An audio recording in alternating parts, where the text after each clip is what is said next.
Aprelin 14-də vətəndaşların bank kartlarından 13.818 manat oğurlanıb. Bu barədə Daxili İşlər Nazirliyinin mətbuat xidmətindən məlumat verilib.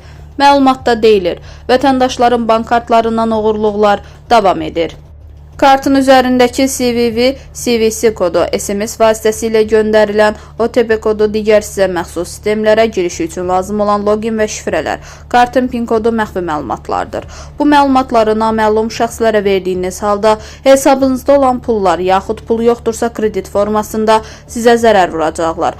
Aprelin 14-də ayrı-ayrı vətəndaşları müxtəlif kiber üsulla 4000, 3482, 1621, 1500, 750, 650, 537, 340, 300, 300, 220, 118 manat pul vəsaitləri bank kartlarından oğurlanıb.